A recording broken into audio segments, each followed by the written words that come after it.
Hello, assalamualaikum warahmatullahi wabarakatuh. Welcome to my channel. And perkenalkan, nama saya Marisikil Pradana. Dan di video kali ini saya akan mengumpulkan atau membuat project akhir semester di mata kuliah kewirausahaan. Di video ini saya akan menjelaskan 7 poin. Langsung saja ya, saya jelaskan mungkin dari yang pertama, latar belakang dan peluang usaha yang ini nih berkaitan dengan ide usaha ataupun ide bisnis yang saya pilih ya untuk project akhir semester ini. Dan yang pertama yaitu latar belakang dan peluang usaha. Yang kedua yaitu deskripsi produk atau jenis usaha yang saya pilih. Dan yang ketiga deskripsi target pasar dan juga alasan kenapa saya memilih target pasar tersebut. Dan yang keempat deskripsi dengan analisis SWOT dari ide bisnis yang saya pilih. Dan yang kelima yaitu deskripsi strategi pemasaran dari bisnis tersebut. Yang keenam yaitu aspek keuangan seperti ringkasan modal, operasional, harga jual, laba dan rugi. Dan yang terakhir yaitu deskripsi roadmap usaha 2-5 tahun ke depan. Oke, langsung saja kita masuk ke contoh bisnis yang ingin saya sampaikan. Saya punya nama bisnisnya yang cukup menarik ya, Cleanwise, jasa deep cleaning dan sterilisasi profesional. Bisnis ini menyediakan jasa pembersihan mendalam untuk kasur, sofa, karpet, hingga sterilisasi ruangan dari jamur ataupun bakteri. Oke, langsung saja tanpa basa-basi kita masuk ke bagian yang pertama, yaitu latar belakang dan peluang usaha. Di sini mungkin kalian ya ada banyak yang belum tahu ya, bahwa sebenarnya rumah yang terlihat bersih itu belum tentu sehat.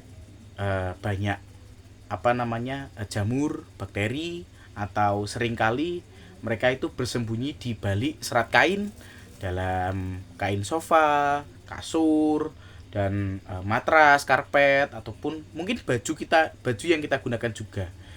Jadi dengan adanya ini kita melihat peluang. Saya melihat peluang meningkatnya kesadaran kesehatan pasca pandemi yang kita terapkan mungkin dari 5 tahun lalu.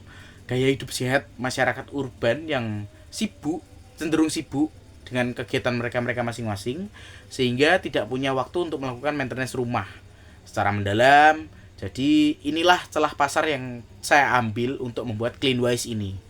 Ingat, Cleanwise jasa deep cleaning dan juga sterilisasi profesional. Oke, kita pindah ke bagian yang kedua, yaitu deskripsi jasa. Di sini Cleanwise bukan hanya sekedar jasa bersih-bersih biasa. Kami menawarkan layanan deep cleaning yang saya sebutkan tadi. Kita menggunakan teknologi yang cukup oke, yaitu hydrovacuum yang ini bisa mengangkat debu dan jamur hingga kedalaman 20 cm. Serta layanan tambahan juga yang kita sediakan di sini yaitu fogging disinfektan. Ini cukup baik, yang aman bagi anak dan juga hewan peliharaan.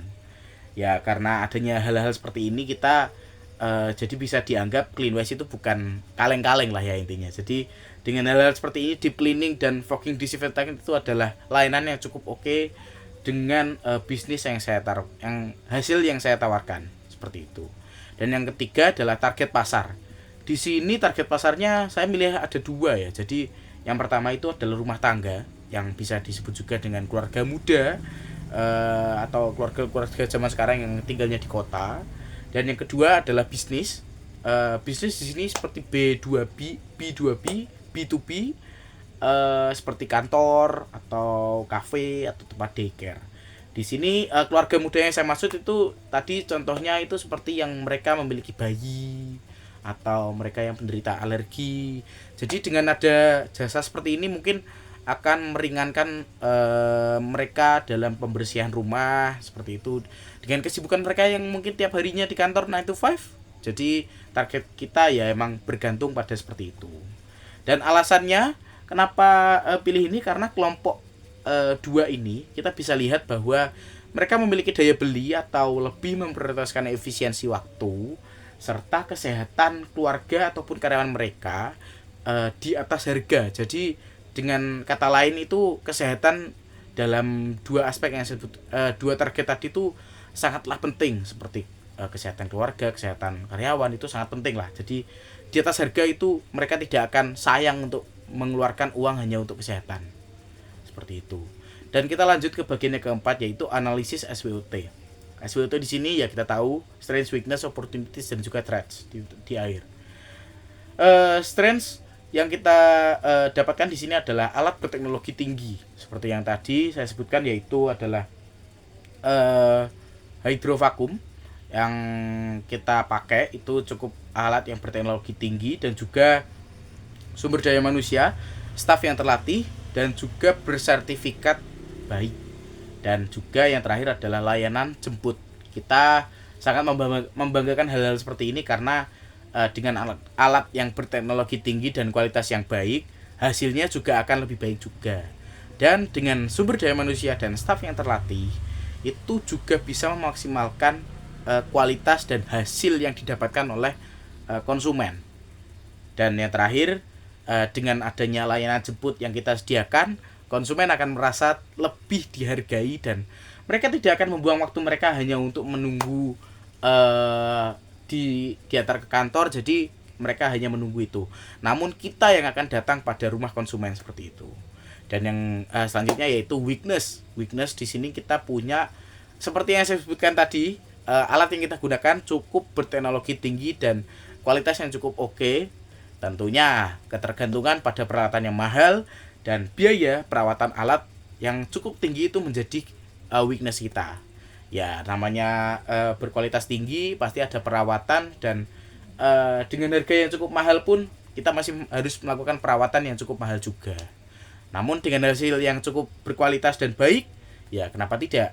Namanya kalau zaman dulu itu ada yang namanya ada harga, ada kualitas. Ya mungkin sampai sekarang seperti itu ya. Jadi ya kita akan tahu seperti itu.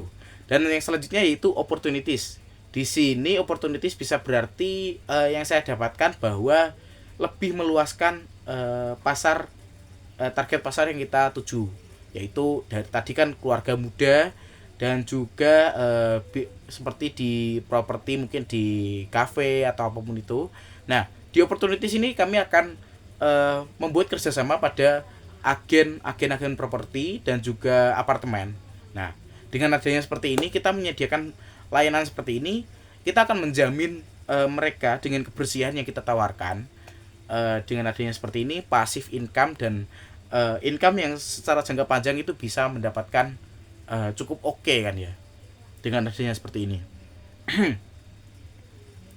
Oke, yang terakhir yaitu threats, yaitu persaingan harga dari penyedia jasa perorangan yang menggunakan alat standar. Di sini kalau mungkin di sini ada yang tahu dan lihat di internet dimanapun, di hotel atau apapun itu pasti ada yang namanya jasa seperti ini. Namun sebagian dari mereka masih menyediakan jasa ini berbentuk perorangan. Karena ya mungkin dengan harga yang cukup murah, alat-alat yang modal yang murah, akhirnya mereka hanya menyediakan jasa perorangan menggunakan harga yang cukup rendah daripada kita. Jadi itu bisa membuat persaingan yang cukup ketat. Namun balik lagi dengan pernyataan saya yang tadi, ada harga, ada kualitas. Jadi kita menggunakan alat yang cukup memenuhi standar yang baik sekali, dan juga kualitas yang kami pilih pun juga tidak main-main, dan hasilnya bisa kita katakan sangat amat baik. Jadi ya itu cukup menjadi threat kita.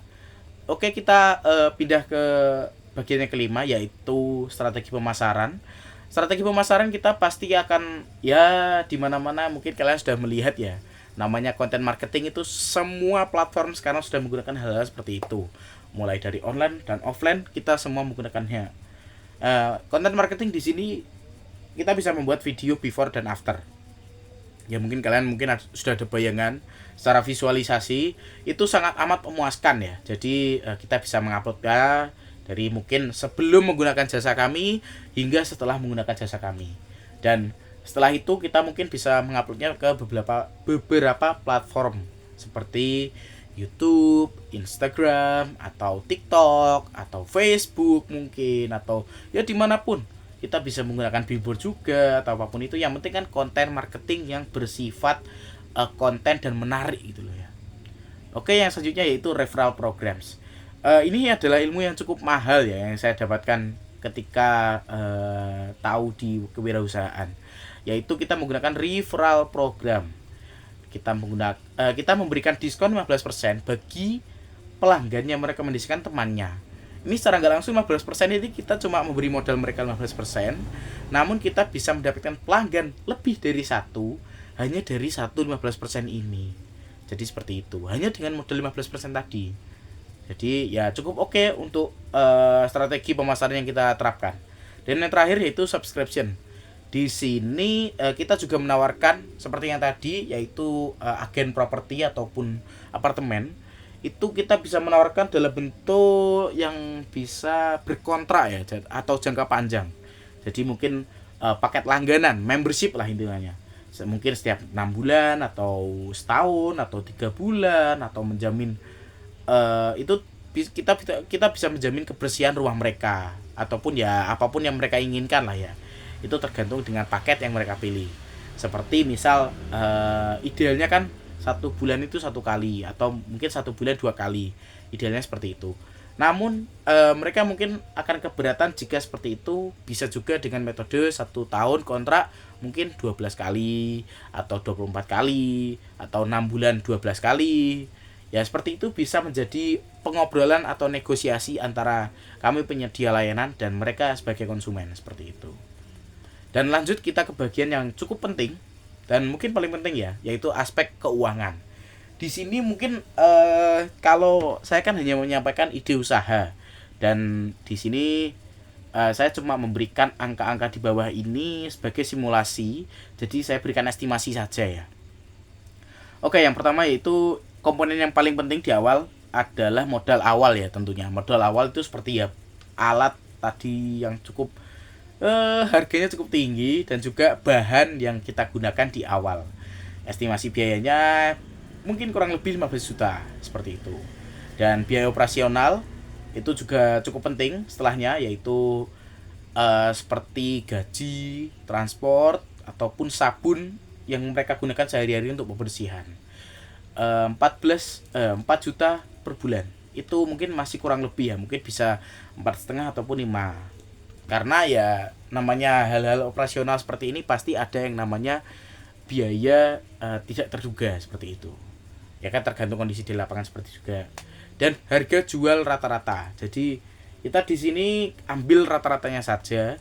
Per kunjungan kita patok di harga 250.000. Itu kita bisa dengan seperti itu kita mungkin sudah memberikan full service satu rumah penuh dengan waktu mungkin 3 sampai 4 jam atau 2 sampai 3 jam. Itu hanya seperti itu sudah cukup. Dan juga di sini target penjualan kita pada bulan-bulan pertama atau 1, 2, 3 mungkin masih di 30, dan bulan keempat insya Allah kita akan masuk ke 40 kunjungan per bulan. Jadi kalau kita hitung kasar dalam bulan keempat, omset per bulannya yaitu bisa dihitung kasar 10 juta per bulan.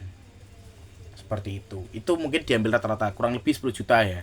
Dan estimasi laba bersihnya kan tadi 10 juta. Berarti dikurangi biaya operasional sekitar 4 atau 5 juta. Bisa kita dapatkan satu bulannya itu laba bersih sekitar 55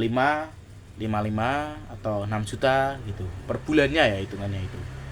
Dan kita masuk ke bagian yang terakhir, yaitu roadmap usaha 2 atau 5 tahun ke depan. Kita bisa 2 tahun ke depan rencana saya untuk ide bisnis ini untuk menambahkan armada untuk menjangkau lebih jauh lagi di sekitaran kota yang akan saya berikan yang akan saya jadikan tempat usaha. Seperti saya beri contoh di Surabaya. Nah, Surabaya kan di tengah. Nah, itu pun kita bisa menambahkan armada agar jangkauannya itu lebih luas. seperti di Sidoarjo, dan sampingnya lagi mungkin ada Pasuruan, di sampingnya lagi ada Mojokerto sini, ada di Gresik pojokan, dan ya mungkin akan lebih luas lagi, akan sampai ke Malang atau sampai kemanapun. Ya bisa bisa berangan-angan saja lah intinya. Kita bisa menjadikan ini sebagai roadmap atau acuan usaha kita di 2 tahun ke depan. Dan di tahun ketiga, dengan adanya jangkauan kita yang akan lebih luas juga tentunya, kita pasti akan membutuhkan cara komunikasi antar konsumen dan juga penyedia jasa yang lebih baik. Nah, solusinya di sini saya harap untuk membuat aplikasi untuk pemesanan jasa sendiri. Itu untuk mempermudah pelanggan ya tentunya ya, karena dengan adanya seperti itu kan lokasi yang mereka pilih jadi tidak jauh-jauh sekali. Jadi penjemputannya akan lebih gampang dan pengerjaannya akan lebih cepat, dan seperti itu dengan estimasi yang sudah ada di aplikasi tersebut. Dan yang terakhir, 5 tahun ke depan, membuka sistem kemitraan atau franchise di kota-kota besar lainnya di Indonesia. Di sini tadi kan perumpamaan di kota Surabaya. Nah, setelah di kota Surabaya cukup besar, kita yang maunya di Malang itu hanya berbentuk outlet, kita akan buat landmark yang cukup besar, franchise, dan bisa menyebar kemana-mana lagi, seperti mungkin kita ke barat Semarang, Jogja, ke barat lagi ke Cirebon, atau di Bandung, atau di Jakarta, atau dimanapun lah intinya. Mungkin di Pulau Jawa dulu awal-awalnya, dan mungkin dengan adanya seperti ini, deep cleaning ini bisa kita tawarkan juga di mall-mall besar-besar seperti Surabaya ataupun Jakarta. Nah, dengan adanya seperti itu, kita di tahun-tahun mungkin tahun ke-10 bisa melebarkan sayap ke luar negeri ataupun keluar pulau dahulu. Seperti itu. Dan kesimpulan yang saya dapatkan di sini, dengan adanya sumber daya manusia yang baik dan alat yang memadai, pasti bisnis ini bisa berjalan dengan baik dan menguntungkan laba yang bersih dan cukup besar untuk kita sebagai pejuang usaha. Dan juga sepertinya ini sudah di ujung, di bagian ke-7 sudah selesai. Dan itu saja yang bisa saya sampaikan tentang ide bisnis yang bisa saya berikan angan-angan dan idenya. Mungkin kurang lebihnya mohon maaf, dan terima kasih telah menonton videonya sampai akhir. Dan thank you very much. The last I say, wassalamualaikum warahmatullahi wabarakatuh. Thank you.